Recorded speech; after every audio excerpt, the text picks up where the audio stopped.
जय Hind friends, welcome back. एकांत education के इस ऑनलाइन प्लेटफॉर्म पे आपका स्वागत है। आज हम डिस्कस करेंगे history of bank in India. History क्या रही है और कैसे बैंक बने, किस हिसाब से सर्वाइव किया, कैसे उन्होंने वर्किंग करी और आज की तारीख में जो बैंक आपको दिखते हैं उनका बैंक क्या है। स्टार्ट करते हैं। सबसे पहले हिस्ट्री में जो इंडियन बैंक है उनको सबसे पहले दो पार्ट में तोड़ा गया है, pre independence and post independence. Pre independence मतलब स्वतंत्रता से, आज़ादी से पहले के बैंक की हिस्ट्री और आज़ादी के बाद की बैंक की हिस्ट्री। और उसके बाद आज़ादी के बाद के जो है हिस्ट्री में उसको तीन पार्ट में तोड़ा गया है। उसमें प्री नेशनलाइजेशन, फिर पोस्ट नेशनलाइजेशन जो राष्ट्रीयकरण हुआ है बैंकों का, प्री राष्ट्रीयकरण से पहले, राष्ट्रीयकरण के बाद और उसके बाद में लिबरलाइजेशन के बाद से लेकर अभी तक। जो लिबरलाइजेशन हुआ था, मनमोहन सिंह जी जब वित्त मंत्री थे उन्होंने जो है पहले अपने क्या है इंडिया में बैंक खोलने का या फिर बैंक में इन्वेस्टमेंट का कोई प्रावधान नहीं था। 1991 में मनमोहन सिंह जी जब अपने पास में फॉरेन रिजर्व केवल 15 दिन का बचा था तब उन्होंने लिबरलाइजेशन अलाउड किया था। विदेशी इन्वेस्टमेंट जिसको एक तरह से मान सकते हैं वो अलाउ किया। और उसके बाद में बैंकिंग में क्या चेंजेज आए उसके बारे में डिस्कस करेंगे। तो let start. First pre independence, आज़ादी से पहले, ठीक है। उसमें स्टार्ट होती है 1770 से, जब बैंक ऑफ हिंदुस्तान अस्तित्व में आया 1770 में। देखिए बैंकिंग जो है एक तरह से अनऑफिशियल वे में, अनरजिस्टर्ड वे में पहले से चलती आ रही है। जैसे कहते हैं बार्टर सिस्टम, ठीक है। बार्टर सिस्टम जो है पहले से चल रहा है। बार्टर ही है एक तरह से, अपन बैंकिंग में भी बार्टर करते हैं, लेना और देना। एक चीज़ लेने के बदले दूसरी चीज़ हम देते हैं।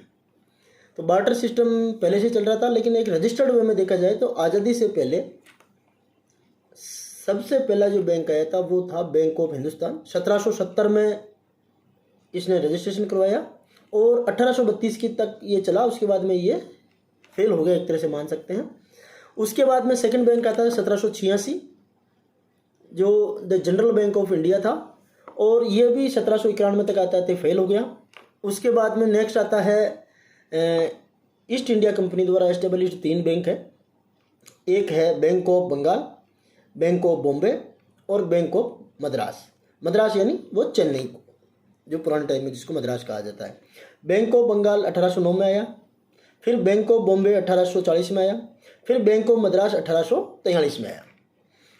लेकिन ईस्ट इंडिया कंपनी, ये तीनों जो बैंक थे वो ईस्ट इंडिया कंपनी के थे। ईस्ट इंडिया कंपनी ने जो अपन पे राज करते थे, अंग्रेज ईस्ट इंडिया कंपनी के थ्रू करते थे, उनके थे। उन्होंने इन तीनों बैंकों को मिला के 1921 में इंपीरियल बैंक ऑफ इंडिया बना दिया, ठीक है। उसके बाद एक बैंक और अस्तित्व में आता है, अवध कॉमर्शियल बैंक, जो 1881 में आता है, 1958 तक वो चलता है।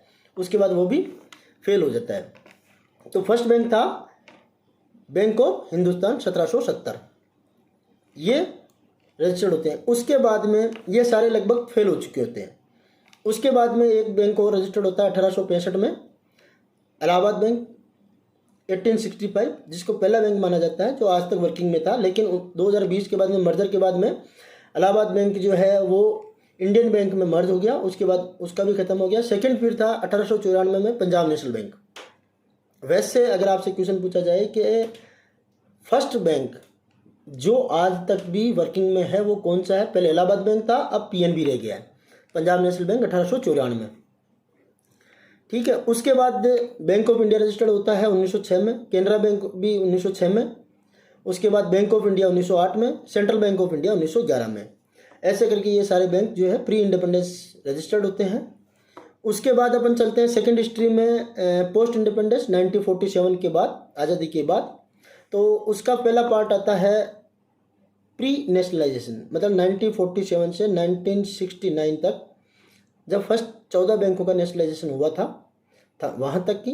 फिर पोस्ट नेशनलाइजेशन, लेकिन प्री लिबरलाइजेशन, यानी 1969 से 1991 तक, 1969 से 1991 तक। फिर आता है लिबरलाइजेशन पीरियड, यानी कि 1991 से आज तक का जो हिस्ट्री रही है वो।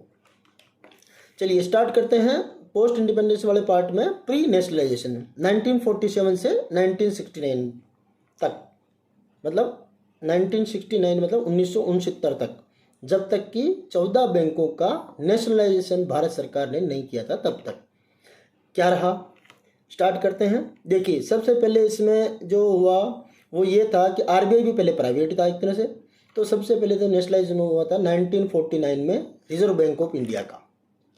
First nationalisation reserve bank of India 1949। फिर ये जो सारे प्राइवेट बैंक चल रहे थे उनके लिए एक एक्ट कानून बनाने की बात हुई, तो बीआर एक्ट आया, बैंकिंग रेगुलेशन एक्ट 1949। ठीक है, वो भी 1949 में आया। रिजर्व बैंक का नेशनलाइजेशन हुआ 1949 में, फिर बीआर एक्ट आया 1949 में। फिर सेकंड फेज में आया है जो इंपीरियल बैंक ऑफ इंडिया थी उसको एसबीआई बनाया, एसबीआई 1955। ठीक है, फर्स्ट बैंक रहा स्टेट बैंक ऑफ इंडिया, वो 1955 में उनको इंपीरियल बैंक को जो है कन्वर्ट करके एसबीआई बनाया गया। फिर नेक्स्ट पार्ट में जो सब्सिडरीज थी, जो आप देखते हैं state bank of Hyderabad, state bank of Bikaner Jaipur, state bank of Mysore, state bank of Travancore, state bank of Saurashtra, state bank of Indore, ये सारी थी, उनका नेशनलाइजेशन किया था एसबीआई ने सब्सिडरी का 1959 में। ये 7 सब्सिडरी थी, उन 7 का 1959 में नेशनलाइजेशन किया गया। फर्स्ट पार्ट में आरबीआई 1949, फिर बैंकिंग रेगुलेशन एक्ट 1949, फिर एसबीआई नेशनलाइजेशन 1955, फिर एसबीआई के सब्सिडरीज जो 7 सब्सिडरीज थे उनका नेशनलाइजेशन हुआ 1959 में। ये रहा प्री नेशनलाइजेशन पीरियड। स्टार्ट फिर बाद में सेकंड फेज में आए। सेकंड फेज में अपन आते हैं तो पोस्ट नेशनलाइजेशन, नेशनलाइजेशन से बाद में मतलब 1969 में जब नेशनलाइजेशन हुआ वहाँ से लेकर प्री लिबरलाइजेशन मतलब 1991 तक का पीरियड। ठीक है, उस पीरियड में क्या हुआ, सबसे पहले हुआ 14 बैंक जिनकी जमा पूंजी, भारतीय जमा पूंजी मतलब डिपॉजिट 50 करोड़ से ऊपर था, उनका नेशनलाइजेशन किया था 1969 में। वो बैंक कौन से थे, देखिए 14 बैंक थे। सबसे पहला Allahabad bank, bank of India, bank of Baroda, bank of Maharashtra, central bank of India, Canara bank, Dena bank, Indian overseas bank IOB, Indian bank, Punjab national bank, syndicate bank, union bank of India, united bank of India और UCO bank. ये 14 बैंकों का first phase में nationalisation हुआ। ठीक है, first phase में nationalisation हुआ 14 बैंक का। उसके बाद में 1980 में जो बचे हुए और 6 बैंक है, टोटल 20 नेशनलाइजेशन बैंक थे, मतलब 7 सब्सिडरीज और 14 ये हो गए। उसके बाद 1980 में जो है 6 और बैंकों का नेशनलाइजेशन हुआ, जिनमें है Andhra bank, corporation bank, new bank of India, oriental bank of commerce, Vijaya bank और पंजाब एंड सिंध बैंक। अब एक और खास बात बताऊं, 1980 की केवल पंजाब एंड सिंध बैंक है जो बची हुई है, बाकी सबका मर्जर एक दूसरे में हो गया। जैसे आंध्रा बैंक और कॉर्पोरेशन बैंक का यूनियन बैंक ऑफ इंडिया में हो गया। न्यू बैंक ऑफ इंडिया 1994 में जो है पंजाब नेशनल बैंक में मर्ज कर दी गई। ओरिएंटल बैंक ऑफ कॉमर्स जो है अभी 2020 में पंजाब नेशनल बैंक में मर्ज कर दी गई। विजया बैंक जो है वो बैंक ऑफ बड़ौदा में 2019 में मर्ज कर दी गई। केवल पंजाब एंड सिंध बैंक आज की तारीख में वर्किंग में है।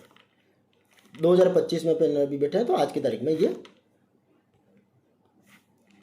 वर्किंग में है, जो 1980 में जो नेशनलाइज हुई थी।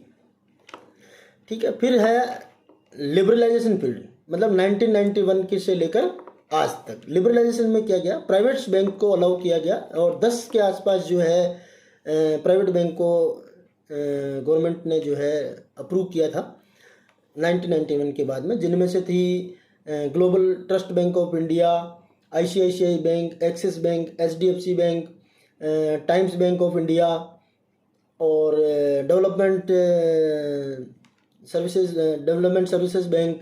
ऐसे करके 10 बैंकों को 1991 के बाद में लिबरलाइजेशन के बाद में इनको वर्किंग के लिए दिया था। पहले सारी लगभग ये गवर्नमेंट की बैंक थी जो 27 है और एसबीआई है, वैसे करके। भाई देखिए 27 कैसे हुई, 1959 में 7 जो सब्सिडरीज उनका नेशनलाइजेशन हुआ तो 7 वो हो गई।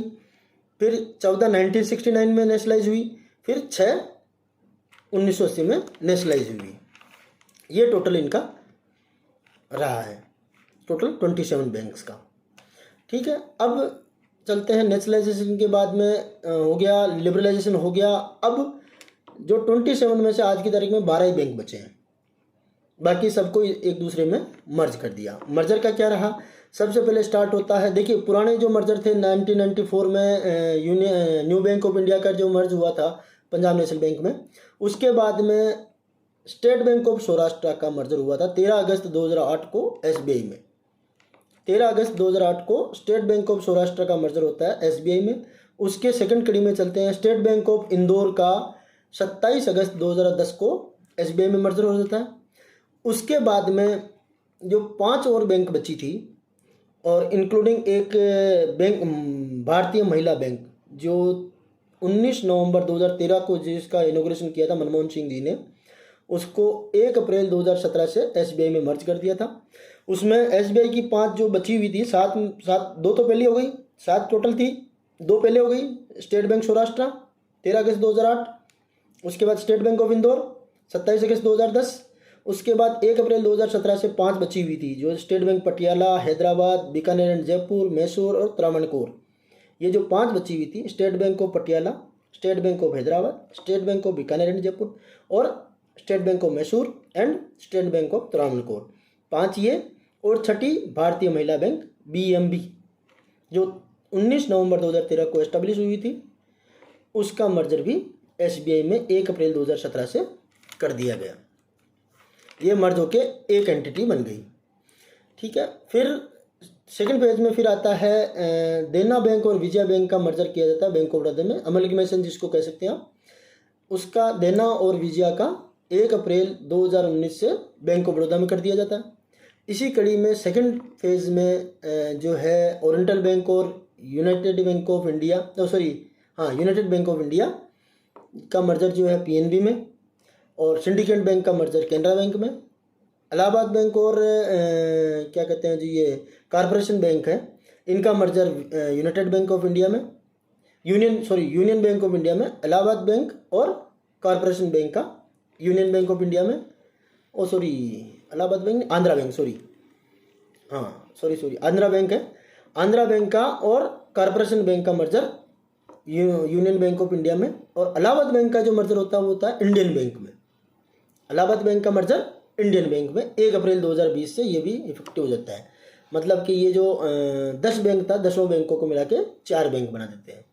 एक कंसोलिडेशन प्रोसेस होती है कि नरसिम्हा कमेटी जो है, सेकंड नरसिम्हा कमेटी उसमें रिकमेंडेशन देती है एक। फिर उसके बाद 2014 में पीजे नायक कमेटी बनती है, 2014 में वो रिकमेंडेशन देती है कंसोलिडेशन के लिए। कंसोलिडेशन और प्राइवेटाइजेशन पे वो फोकस करती है, तो इसके तहत जो कंसोलिडेशन 10 बैंकों को 4 बैंकों में कर देते हैं, ठीक है। ऐसा करके आज की तारीख में 12 नेशनलाइज बैंक ही बचते हैं टोटल, ठीक है। जैसे वो 6 जो 80 में हुए थे उसमें से एक बची है पंजाब एंड सिंध बैंक। वैसे ही 1969 में जो हुई थी, जैसे क्या कहते हैं, इलाहाबाद बैंक, उसका मर्जर हो जाता है। बैंक ऑफ इंडिया बचती है, बैंक ऑफ बड़ौदा बचती है, बैंक ऑफ महाराष्ट्र बचती है, सेंट्रल बैंक ऑफ इंडिया बचती है, कैनरा बैंक बचती है, और इंडियन बैंक बचती है, इंडियन ओवरसीज बैंक बचती है, पंजाब नेशनल बैंक बचती है, यूनियन बैंक ऑफ इंडिया बचती है और यूको बैंक बचती है। उनमें से बाकी सबका मर्जर हो जाता है, ठीक है। जैसे इलाहाबाद बैंक का मर्जर हो जाता है, देना बैंक का मर्जर हो जाता है, सिंडिकेट बैंक का मर्जर हो जाता है, यूनाइटेड बैंक का मर्जर हो जाता है, ये बाकी का सबका मर्जर हो जाता है। इस तरह से अपने पास में भी 12 पीएसबी जो है पब्लिक सेक्टर बैंक बचे हुए हैं, ठीक है। ये टोटल आपको हिस्ट्री बता दिया। और हिस्ट्री में याद रखने वाली चीज़ें देखिए, सबसे पहला बैंक कौन सा था, first bank of India, first registered या एस्टेब्लिश्ड बैंक जो है इंडिया का कौन सा था, वो था बैंक ऑफ हिंदुस्तान 1770 में। उसके बाद सेकंड आता है the general bank of India 1786 में। उसके बाद आते हैं ये सारे जो ईस्ट इंडिया कंपनी द्वारा रजिस्टर्ड होते हैं वो बैंक आते हैं। इस तरह से ये टोटल हिस्ट्री है। उसके बाद में आज क्वेश्चन फिर पूछा जाता है कि ऐसा बैंक जो सबसे पहला बैंक जो रजिस्टर्ड हुआ और जो आज तक है, अब पीएनबी है, पहले इलाहाबाद बैंक था 1865 में था, वो अभी मर्जर हो गया, इलाहाबाद बैंक जो है इंडियन बैंक में मर्ज हो गया। उसके बाद में अब पंजाब नेशनल बैंक बचा है 1894 में जो रजिस्टर्ड था पहला, और पहला स्वदेशी बैंक भी माना जाता है क्योंकि इसमें ही जो है स्वदेशी पूंजी से बना हुआ माना जाता है। लाला लाजपत राय और दयाल सिंह मजीठिया ने मिलके जो है वो स्वतंत्रता सेनानी थे, उन्होंने जो है बनाया था 1894 में, वो अभी भी आपका चल रहा है। इस तरह से ये टोटल हिस्ट्री रही है। धन्यवाद।